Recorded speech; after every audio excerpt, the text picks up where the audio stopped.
Beyond good, beyond evil, beyond your wildest imagination.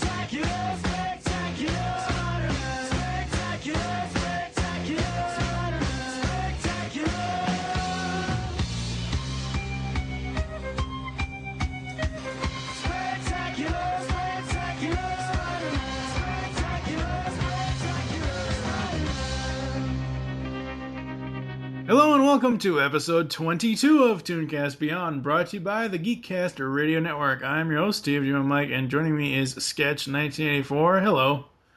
Hey. How are you? I'm doing all right. I'm just about back to healthy. Yay, that's good. And today we're going to be talking about one of Sketch's favorite cartoons ever. Oh, yes, it is. The very unspectacular Spider-Man. Lies! It is the most spectacular of Spider-Men. Oh boy. To set the stage, Spectacular Spider-Man was an American animated-based series, superhero by Marvel Comics and developed for television by Greg Weisman and Victor Cook. In terms of tone and style, the series is based primarily on the original stories by Stan Lee and Steve Ditko, with a similar balance of action, drama, and comedy, as well as high school setting. However, it also tends to utilize material from all eras of the comics run and of other sources, such as the film series and the Ultimate Spider-Man comics. The Spectacular Spider-Man premiered on March 8, 2008, during the Kids WB programming block of the CW. Holy shit, I completely forgot. This is not a Cartoon Network-run show. Oh, it should have been. Hey, it would have been canceled after one season if it was, so be happy. That's not necessarily. And received critical acclaim. The series aired its second season on Marvel's sister network, Disney XD, in the United States, and ended its run on November 18th, 2009. Also receiving positive critical attention, although a third season was planned, the series was canceled before production could begin. So sad. So this episode of ToonCast Beyond is pretty much going to be a sketch show, because... Hey, it's the sketch show, starring Sketch, written by Sketch. That's right. Well, not by me. Who wrote this script? I don't. Yeah, exactly. Copied from Wikipedia. No. But I have seen like maybe 6 episodes or less of Spectacular Spider-Man. As far as why don't you give people the highlights, just like briefly synopsize season 1 and season 2? So what, like, when we start out, what kind of Spider-Man show is this? We start out with Spider-Man going back to school after the summer which he got his powers in. They don't really talk about his origin until later on in the first season, because, you know, they assume, or at least not necessarily assume that people know it. They just think it's more important to get things rolling.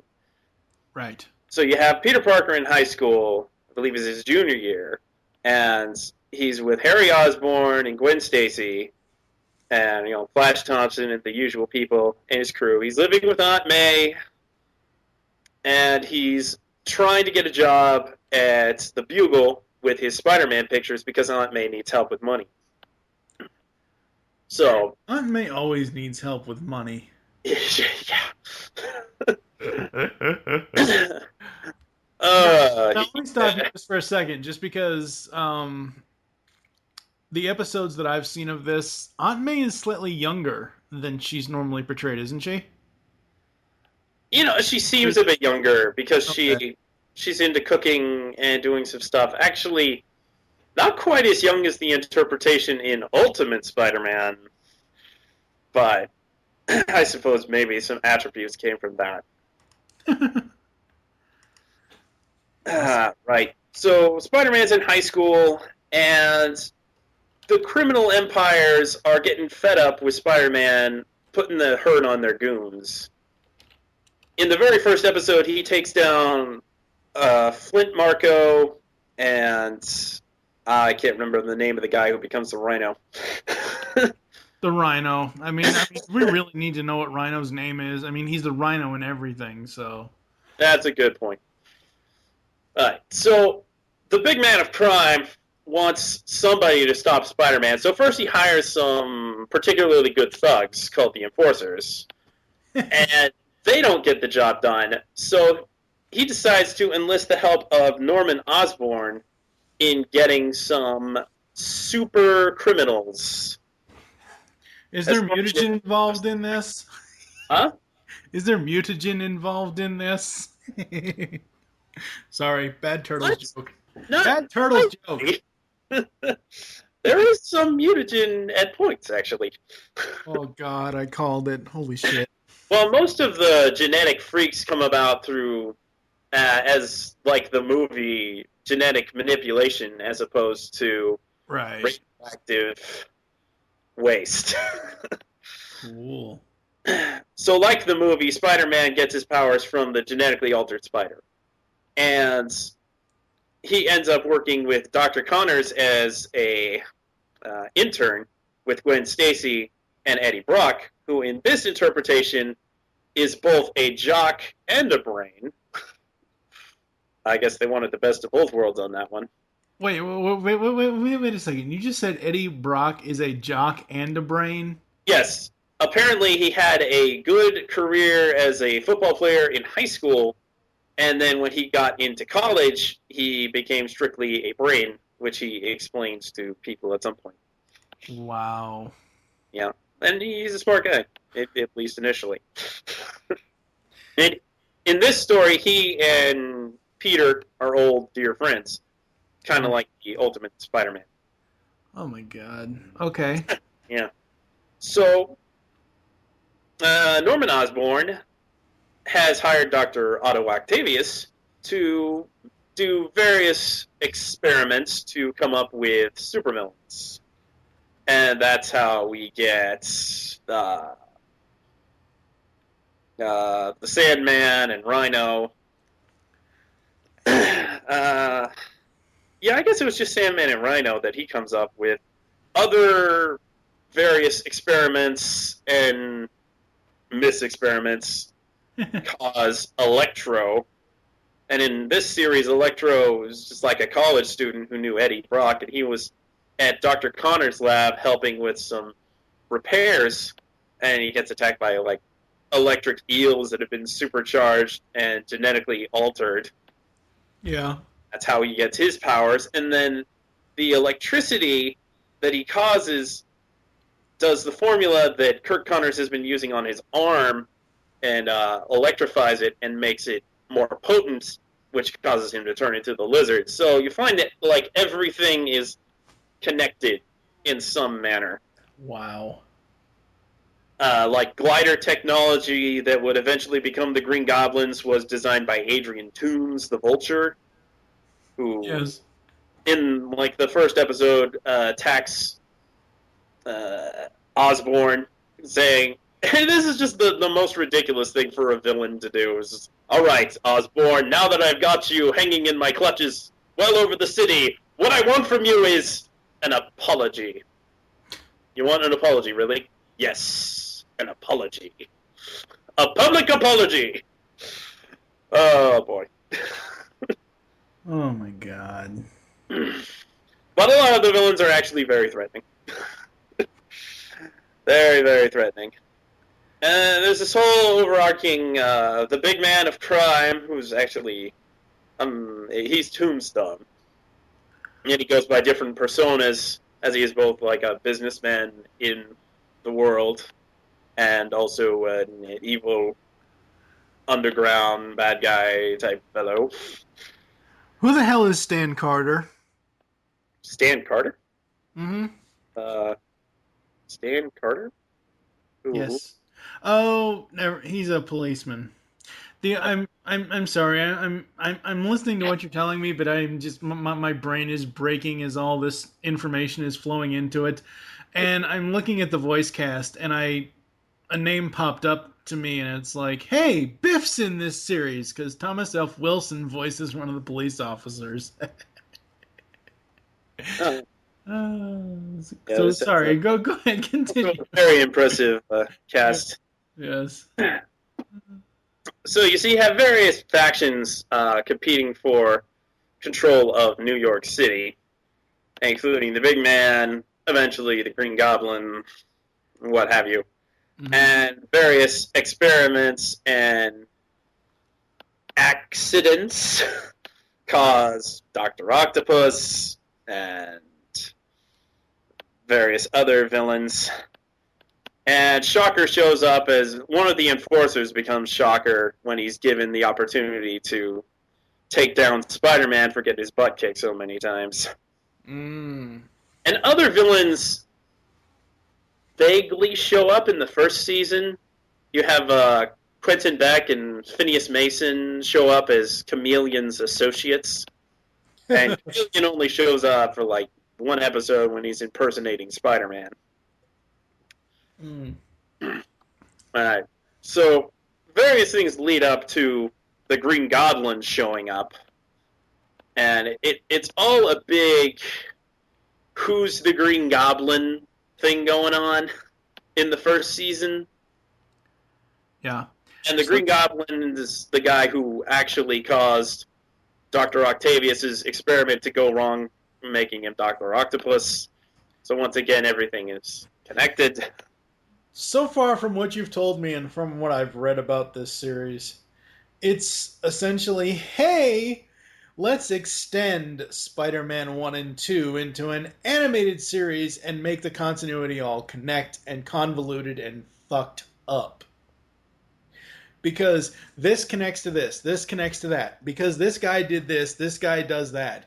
And then at the end of the series, because this cartoon is over, it only got 2 seasons. At the end of the series, spoilers for those of you who have not seen it, so fast forward about 5 or so seconds. The series ends with Norman dead and Harry swearing revenge. Seriously? Yeah. God. All right. I know you love this series, but when you first saw it, give the listeners your first impressions when you first saw the first episode. Okay. When I first saw the first episode, I tried to keep an open mind because the initial artwork was Meh. Yeah. It's very cartoony, which Yes. allows it to do squash and stretch style animation, and it had very good fluidity for animation.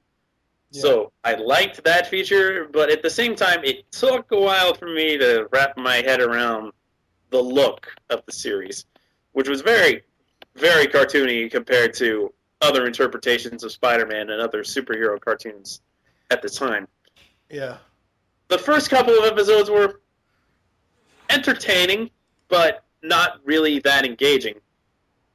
Right. It wasn't until a couple more episodes in when things started to piece together and Peter's life became way more hectic and entertaining that the whole series started to form into this linear, exciting story that has little bits of pieces of future stories strewn throughout it.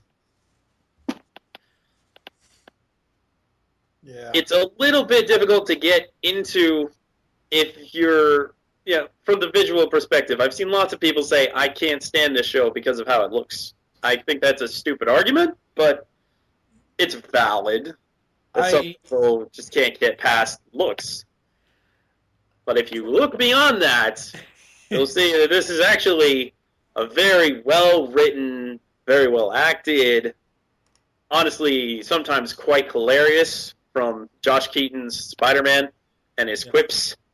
There's only So been good. one or two cartoons that I have faulted writing or voice acting. I never say I hate this cartoon because of who's voicing which character or because of what story is being told. I look at it as, hey, this is a new interpretation of the character. This is a new voice for the character. If I like the voice, I like the voice. If I don't like the voice, I don't like the voice. But I don't outright condemn it for the acting and whatever story it's telling. However, I will say I am one of those people. When I first saw this, I'm like, I just can't get past the animation style. Now, if at some point, and again, probably never happen, this ever actually gets a real DVD set, like an entire season set or series set. Well, wait, didn't it get it? Did it get a series set? He got a season 1 set, Yeah, and it got a, yeah. the rights issues got convoluted by the time that they were thinking about doing a season 2 set. So, season 2 set didn't happen. There's people who hold out a little hope with the new Spider-Man movie coming out this year that they'll be like, hey, we can release that second season set now. They won't do it simply because of Ultimate right now. Yeah, pretty much. Well, it depends, because the problem is Sony has all the rights for this one other than Marvel's rights. Right. So that's the reason why Disney is giving it the cold shoulder so much. Yeah. Oh And if God. Disney has any say in it, they won't release it. If it's not up to Disney, then Sony will definitely release it. Well, yeah. How many episodes were in the first season? 13. It was 2 13-episode seasons. Okay, yeah. I'm You looking can buy at the first 13 for like $10 at Walmart. yeah, I'm looking at iTunes here, and it lists episode. You can only buy them by episode because it only has episode 1, 3, 4, 5, 6, 7, 8, 9, 10, 11, 12, and 13. It's missing episode 2 for some reason. Odd. That's very odd. This is the kind of show that you can't be missing an episode.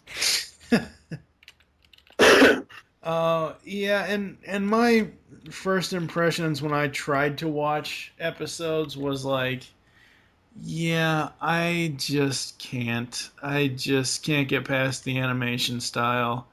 And that's really all that I judged it on. I wasn't judging it for what's, the stories sound like they're really good, entertaining stories.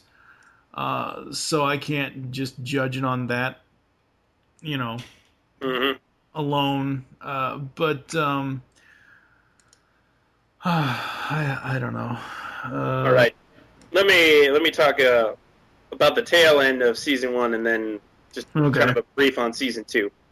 Okay. So season 1 introduces a lot of characters, enough to have the Sinister Six, or Insidious Six, or whatever it is. Yes. They show up when Spider-Man has acquired the alien costume, and he puts the hurt on them while he's wearing the alien costume, and he's not even aware of it because he's typically asleep. Oh God. That's ridiculous. And in the first episode, when he gets the costume, Black Cat arrives, and she's trying to steal the alien artifact from Dr. Connor's lab, which is a convenient place for it to be. And that's where it begins the playful relationship of Spider-Man and Black Cat. So now he's got like 4 girls that he's into.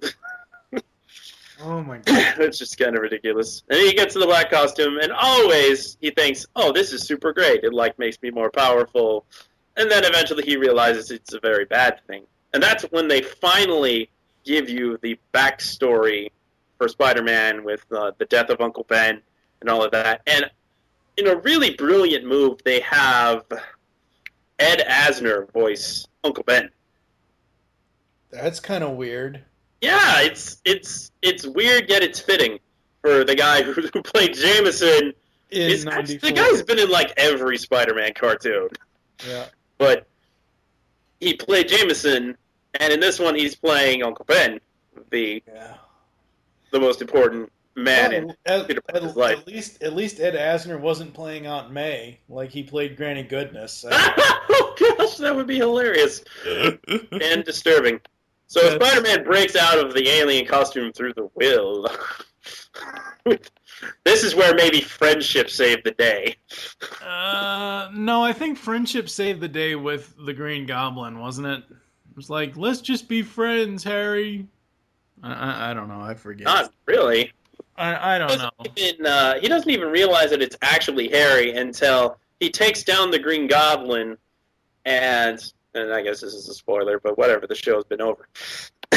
He takes down the Green Goblin, and Harry is the one in the costume with a limp, and he saw the Green Goblin walk away with a limp, but that was all just a giant ruse because eventually, sure enough, Osborn is the Green Goblin. Everybody knows Osborn's going to be the Green Goblin, but it's interesting how they try to mislead you. Even up to the very last episode of Season 2, they try to pin it off on some other guy. I don't care what anyone says. Voiced by Greg Wiseman. Yeah, I don't care what anyone says. The best Harry Osborn as Green Goblin was Spidey 3. I thought that was really cool. But anyway, back to this. To see Harry as Green Goblin in this, other than the time that Norman put the costume on his son and made him limp. If you get what I mean, he broke his leg. Yes. What? Father of the Year. And then when Spider-Man says, "You did that to your own son," he's like, "I did it to protect him. Who would have made him a man if I went off to jail?" I was like, "Really, Norman? Really? That's what you're saying? Really? Really? Come on, Norman." That's the only thing that bothers me about Harry being all mad at Spider-Man at the end of this is he saw what an ass his dad was. In the movie, he doesn't know. So, yeah.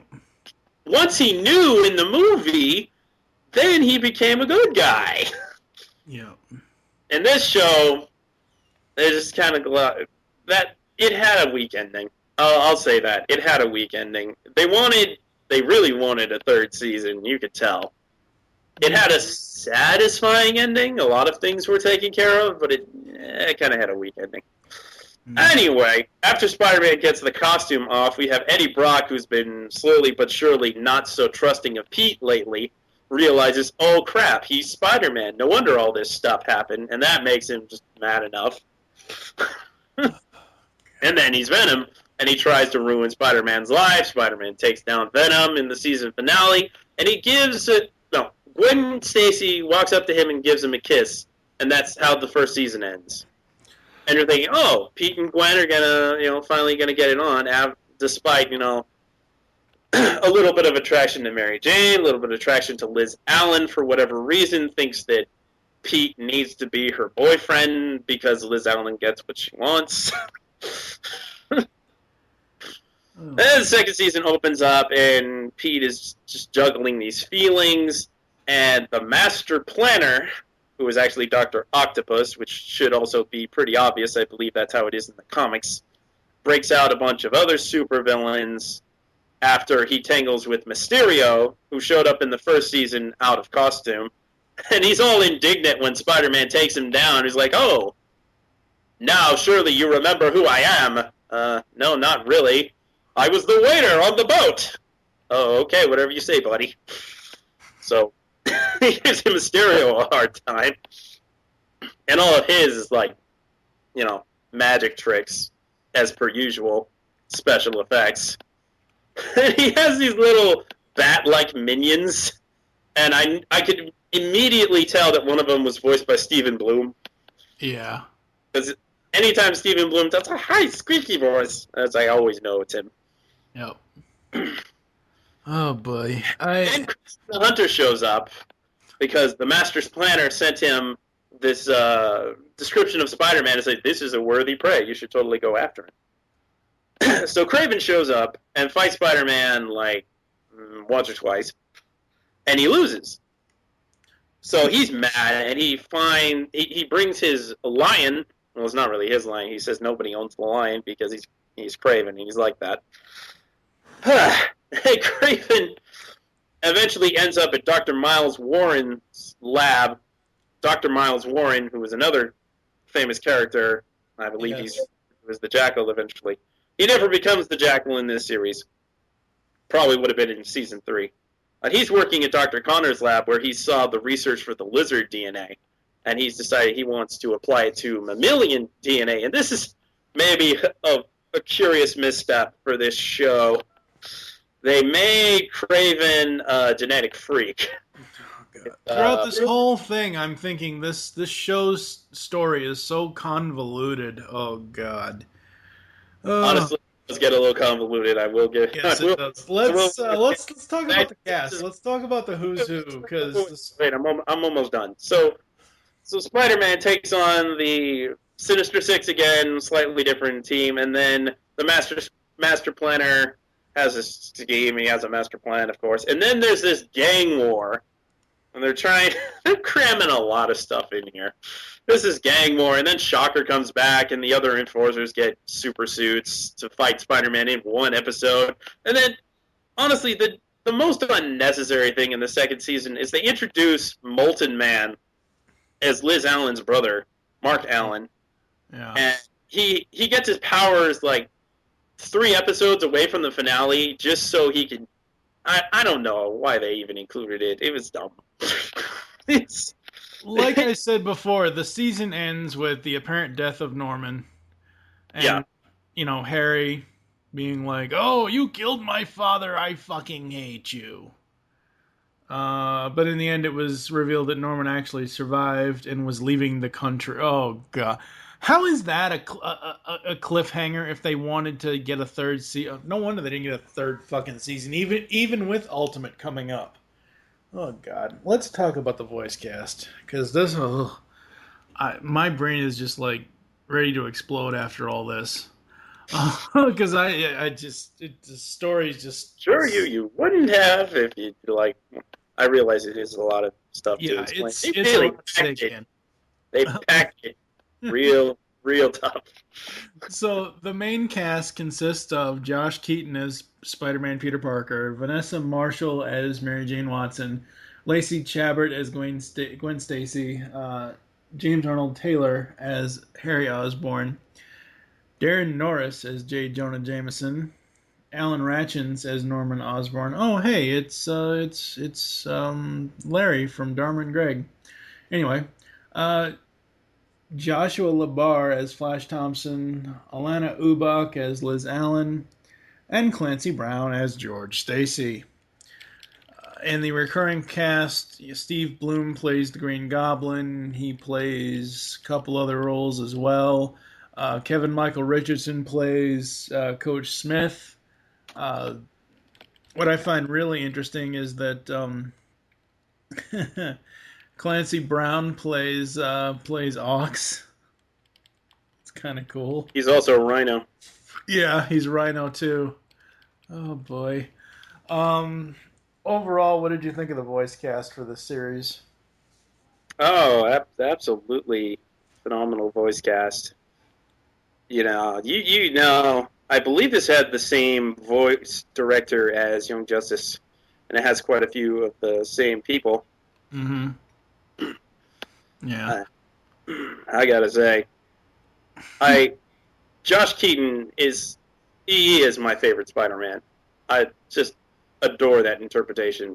It's young, but it's not too young. He could probably play the college age. Mm-hmm. But for this, it works just phenomenal for the high school. And let's see here. Darren Norris, even though he's really just doing basically an impression of who played him in the movies? J.K. Simmons. Yeah, J.K. Simmons, who is playing him in Ultimate Spider-Man. It's basically the same thing, but Darren Norris did a really good job with that. Yeah. I adore Stephen Bloom as the Green Goblin.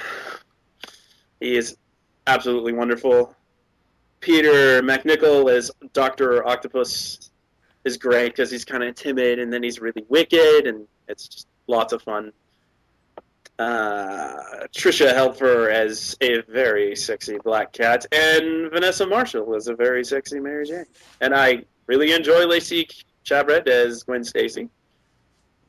Now the question is Trisha's voice for Black Cat sexier than Jennifer Hale in '94?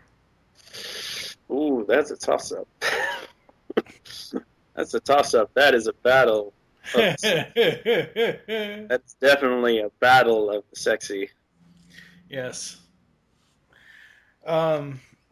As far as the cancellation, essentially what happened was it was essentially put on hold because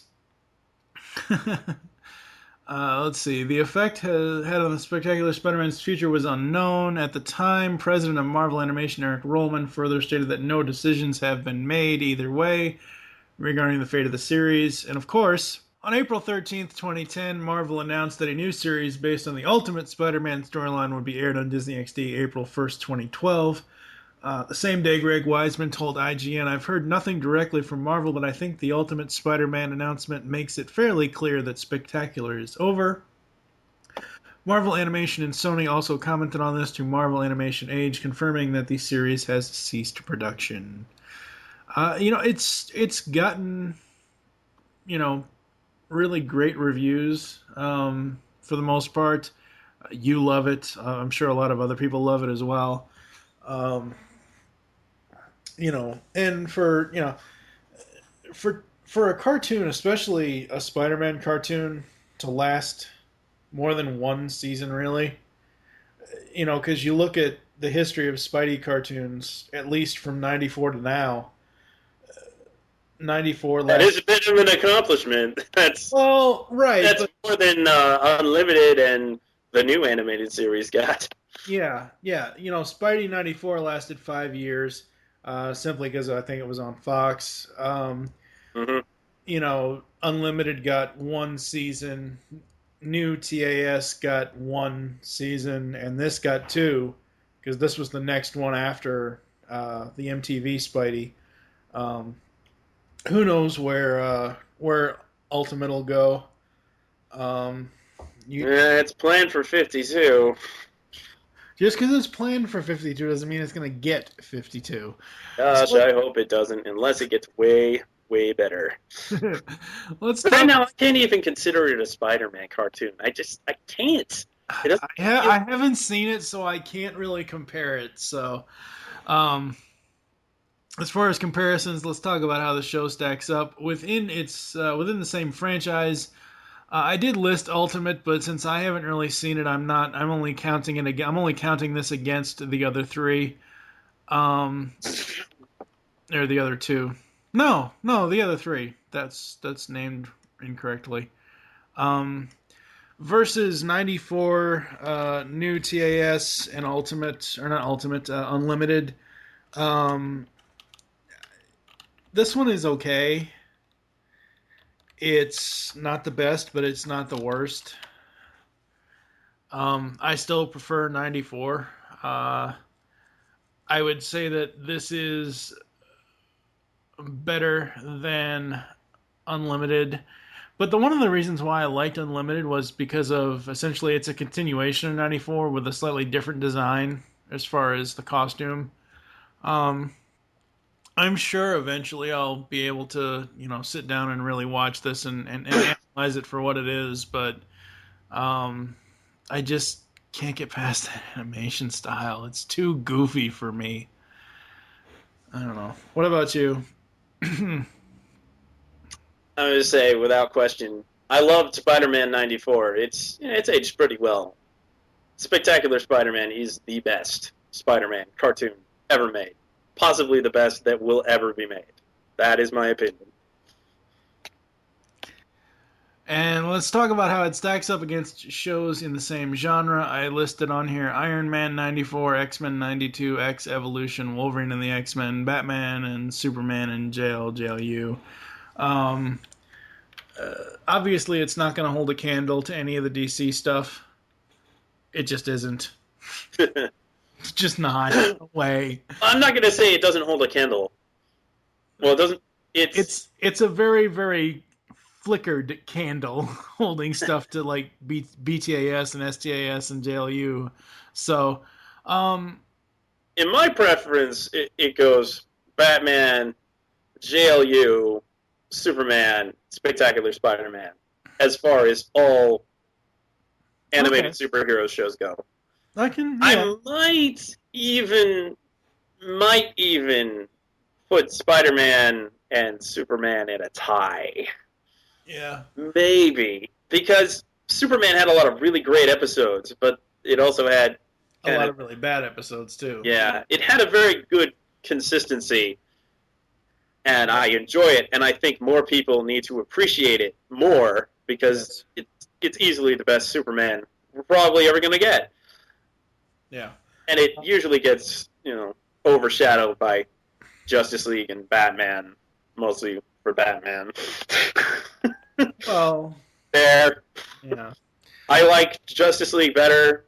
I like Justice League Unlimited better because I really enjoyed the stories. And I like how you may have inadvertently put JL and JLU in Superman in the same line. No, I just didn't. Damn it! They are one story. No, well, that's a debate for another day. I don't remember what this was going up against, so I didn't list the time slot stuff. As far as I can, it was on Kids WB. It was airing with the Legion of Superheroes and the Batman. It was going up against Ninja Turtles 2003 on 4Kids. And I think that's about all the applicable, action cartoons. Yeah, I would go for Turtles 03 before I go for this show. But that's just... Oh, that's butcher for me, because I adore Turtles 03. Well, that's what I'm saying. I would, my interest would gravitate. If I was watching this now, or if I was watching this back when it aired, I would change the channel and see Ninja Turtles 03 and be like, fuck that Spider-Man shit. I'm watching the Turtles. I don't know. I didn't even put anything down for previous, what show from a previous decade is this most like, because this is like the first Spider-Man show that has been unlike any other. I would maybe equate it to the 81 series a little bit. I don't know. Spidey and His Amazing Friends. I've never seen the 67 show, so I can't really count that. I think it would probably be closest to the 67. Okay. But I think Spider-Man's in college in that. Okay. But just for use of the iconic characters. Yes. So we are the IGN crew, 0 to 4. 0 is don't ever watch this. 1 is watch it if you can find it. 2 is it's worth a watch. If you have it on Netflix or whatever else. I'm probably gonna give this a 3. It's worth watching because it is a different take on the Spider-Man universe. Now, when I first heard of this show, when I first heard the title Spectacular Spider-Man, I thought they were going to use the Scarlet Spider suit at the time. No, that's just what I thought. I didn't think that they were going to use the regular suit. You just kind of called it Spectacular to just set it separately. Right? Yeah. What about you? What do you rate it? 4. Absolutely 4. I'm bummed that it didn't get a second season release, but if you track down those singles, and you should probably be able to get them for $7. Yeah. Absolutely worth it. If you like Spider-Man, if you like action cartoons, you need to own this show, because you're probably never going to see it again on TV, and that is truly sad. Yeah. As far as the when and where, as Sketch just said, the complete first season is on DVD. DVD Volume 5 was released in Region 1 on November 17th, 2009. And the iTunes thing I mentioned earlier, it's so weird. Season 1 and 2 of the series are available to buy in the iTunes store in the UK, except Season 1, Episode 2. but only Season 1 except Episode 2 is available in the US version of the iTunes Store. Both complete seasons are also available to buy from the PlayStation Store in Europe and to stream via Love Film. Ooh, that sounds like a horrible, horrible porn channel in the UK. Why would they call it Love Film? I don't know. Wow. I don't know. As far as the toy line and merchandise, Hasbro did release a toy line of the action figures in March 2008. McDonald's Happy Meals celebrated their 30th anniversary with the Spectacular Spider-Man toys in February of 2009, and then in February of 2010. Huh. What, huh? Both McDonald's and Burger King. Yep, That's Burger not that King. common. No, not really. It's usually one franchise or the other. Yeah, both McDonald's and Burger King had toys of it, so I think we are going to go to a quick commercial break, and we'll come back to close the show.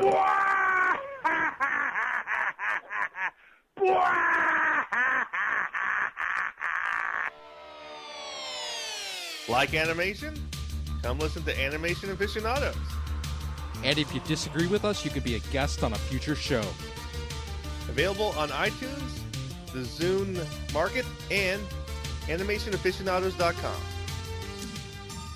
Hey, Chuck. Hey, what's up, Ryan? You know how we talked about doing a podcast? Well, I have some ideas run past you. Yeah, what do you got? I thought we should base it on comics. Well, there's thousands of podcasts about comics. You kind of want to narrow it down a bit. Well, what about Star Wars? Still, there's a ton of those out there. What else you got? We could always do G.I. Joe comics. There's still a ton of those out there. What about the 80s franchises? There's already a few of those as well. Then let's forget about comics. Let's focus on toys and action figures. Dude, then we're back to thousands of podcasts. Well, is anyone covering all those things I mentioned in one podcast? No one would be crazy enough to do that. Then that's what we'll do. You serious? Yep. Come and listen to Star Joe's podcast. You can find us at starjoes.com or find us on iTunes. Yeah, we cover comics, TV shows, and movies based on Star Wars, G.I. Joe, and all your 80s favorite franchises. And don't forget about the toys. How can we forget about the toys? We also do toy reviews to help you decide what to add to your collection. So come listen to Star Joe's, where we hold nothing back, provide quality entertainment, and remember, the Force will be with you. Because knowing us is half the battle. 2012 marks the 30th anniversary for Masters of the Universe. We here at the GCRN are celebrating with a brand new series of podcasts. The Powers of Grayskull series will cover every episode of every MOTU cartoon. Yes, even that crappy New Adventure stuff. Join Optimus Solo and TFG1 Mike as they tell tales of Eternia, discover the myths of Etheria, become masters in space, and finally masters of Grayskull. You can find the Pogs podcasts in iTunes and the web at www.geekcastradio.com. Good journey!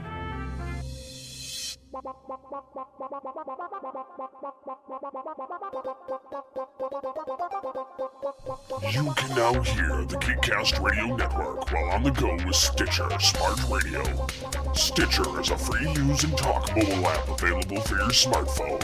And when you download Stitcher to hear GeekCast Radio, you'll have a chance to win money. Downloading is quick and easy. Just find Stitcher in the App Store. During registration, hit the promo code box and enter GeekCast Radio, all one word, to get automatically entered to win $100. The latest episodes of the shows will be waiting for you in your favorites. You'll get access to lots of other amazing shows too. Always available to you on demand, no syncing. It's Stitcher Smart Radio. Don't forget to enter promo code GeekCast Radio when you register.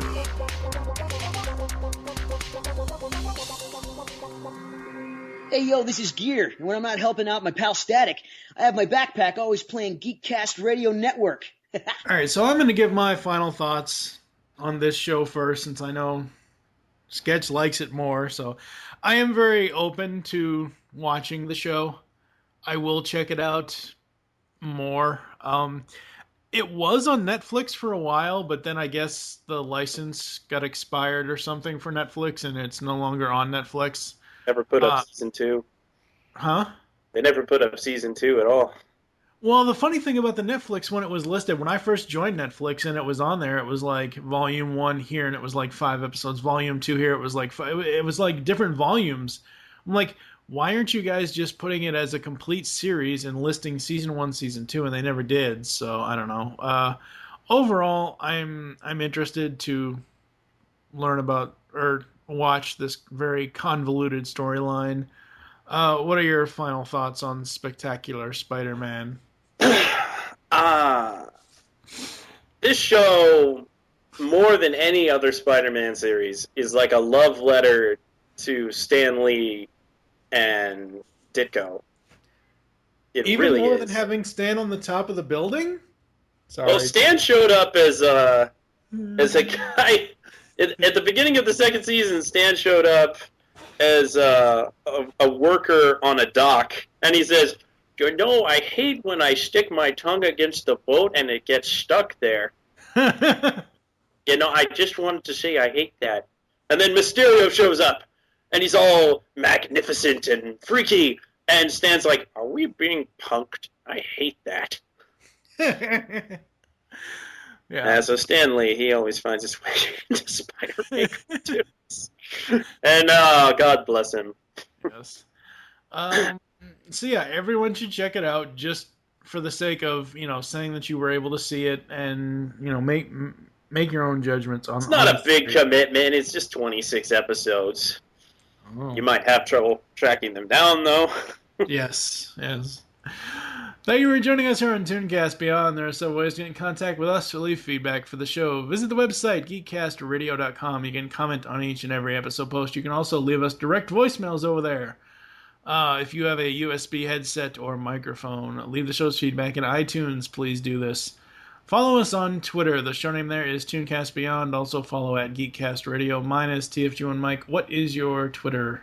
Sketch 1984. Become a fan on Facebook. Go to facebook.com/Geekcast Radio Network. Call the voicemail line. Tell us the show you're leaving a message for and your name. 502-526-5821. We hope you enjoyed this episode of ToonCast Beyond and wish you'll join us next time when we will be continuing on in the season of superheroes with Green Lantern, the animated series. Finally, Bruce Timm gets to go back to his roots. Sort of. Funny. The Spider-Man in this plays Hal Jordan in that. Yes, that's right. Josh Keaton for the win. Josh Keaton for the win. For now, I am TFG1 Mike with Sketch 1984. Thank you for listening. Until next time.